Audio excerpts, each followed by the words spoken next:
नमस्कार साथियों, मैं एडवोकेट गुरजंट सिंह आशा करता हूँ आप सब लोग स्वस्थ होंगे। साथियों, आज हम डिस्कस करेंगे तलाक के बाद गुजारा भत्ता मेंटेनेंस हिंदू और मुस्लिम लॉ के अंतर्गत। हिंदू लॉ में डिवोर्स के बाद मेंटेनेंस के लिए कुछ रिलेवेंट लॉज हैं, जैसे कि हिंदू मैरिज एक्ट 1955 के under section 24 and 25 and code of criminal procedure 1973 के सेक्शन 125 में, और जो कि अब भारतीय नागरिक सुरक्षा संहिता के सेक्शन 144 के अंडर है। Interim maintenance section 24 Hindu marriage act, जब डाइवोर्स या सेपरेशन का केस कोर्ट में पेंडिंग है तो financially weaker spouse interim maintenance मांग सकता है। जो ये फाइनेंशियली वीकर स्पाउस है, ये हस्बैंड भी हो सकता है और वाइफ भी हो सकती है। जरूरी नहीं है कि हर बार वाइफ ही हो, हस्बैंड भी हो सकता है। कोर्ट केस के दौरान खर्चा देना जरूरी होता है। Permanent alimony section 125 Hindu marriage act, divorce के बाद कोर्ट लाइफ टाइम या लिमिटेड पीरियड के लिए मेंटेनेंस ग्रांट कर सकती है। मेंटेनेंस लमसम या मंथली बेसिस पर भी दिया जा सकता है। कोर्ट कुछ फैक्टर्स देखती है, जैसे कि हस्बैंड और वाइफ की इनकम और प्रॉपर्टी, पार्टीज की एज और हेल्थ, फाइनेंशियल नीड्स और कंडक्ट ऑफ पार्टीज क्या है। नोट करने की बात यह है, अगर जिसको मेंटेनेंस मिल रहा है वो दूसरी शादी कर लेता है या खुद अपना गुजारा करने लगता है तो मेंटेनेंस बंद भी हो सकता है। बेसिक मेंटेनेंस जो कि सेक्शन 125 सीआरपीसी के अंदर था, अब वो भारतीय नागरिक सुरक्षा संहिता 2023 के सेक्शन 144 के अंदर हो गया है। कोई भी डेजर्टेड या डाइवोर्स वाइफ अपने एक्स हस्बैंड से मेंटेनेंस क्लेम कर सकती है। ये प्रोविजन रिलीजन न्यूट्रल है, यानी सभी धर्मों पर लागू होता है। कोर्ट सफिशिएंट मेंटेनेंस फिक्स करती है ताकि वाइफ की जरूरी नीड पूरी हो सके। मुस्लिम लॉ में डिवोर्स के बाद मेंटेनेंस, इसके कुछ रेलेवेंट लॉज हैं। देखिए, मुस्लिम पर्सनल लॉ, जिसे शरीयत एप्लीकेशन एक्ट 1937 भी कहा जाता है, Muslim women protection of rights on divorce act 1986, section 125 of CrPC conditionally applicable है, जो कि अब सेक्शन 144 ऑफ भारतीय नागरिक सुरक्षा संहिता 2023 है। मेंटेनेंस अंडर शरीयत ट्रेडिशनल मुस्लिम लॉ, डिवोर्स के बाद हस्बैंड का फर्ज है कि इद्दत पीरियड के दौरान अपनी एक्स वाइफ का खर्चा उठाए, महर डावर का पूरा पेमेंट करे।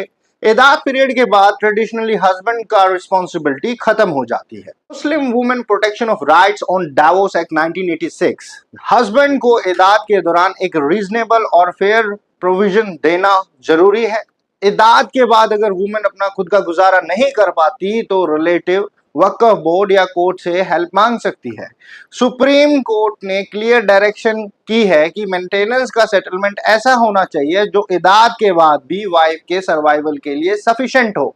Section 125 CrPC for Muslim women, जो कि अब सेक्शन 144 हो चुका है भारतीय नागरिक सुरक्षा संहिता 2023 का, सुप्रीम कोर्ट के डिसीजन के बाद मुस्लिम वुमेन भी सेक्शन 125 सीआरपीसी यानी कि 144 भारतीय नागरिक सुरक्षा संहिता 2023 के सहारा ले सकती है, जब तक वो अपना खुद का गुजारा नहीं कर सकती और उनकी दूसरी शादी नहीं हुई हो।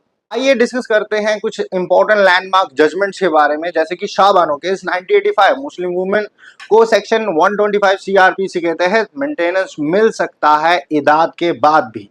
ऐसे ही Daniel Latif versus union of India 2001, Muslim women act का इंटरप्रिटेशन हस्बैंड को इद्दत के अंदर सफिशिएंट प्रोविजन देना जरूरी है।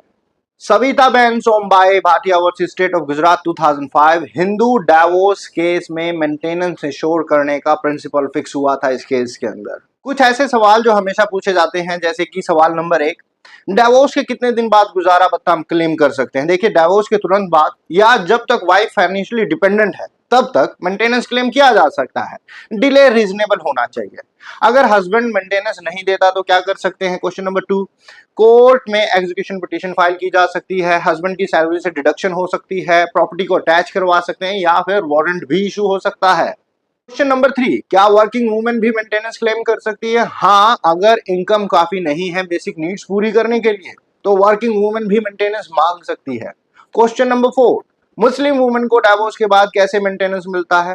पहले इद्दत के दौरान हस्बैंड से, इद्दत के बाद अगर जरूरत हो तो सेक्शन 125 सीआरपीसी के तहत या वक्फ बोर्ड से आप मेंटेनेंस क्लेम कर सकते हैं। क्वेश्चन नंबर 5, मेंटेनेंस फिक्स कितना होता है। देखिए, फिक्सेशन का कोई फिक्स फॉर्मूला नहीं है।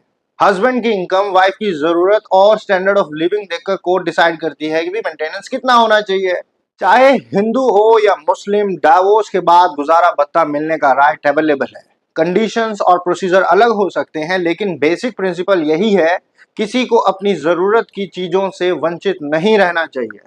कोर्ट का मेन एम है कि डाइवोर्स के बाद भी फाइनेंशियल वीकर पार्टी का डिग्निफाइड लाइफ इंश्योर हो।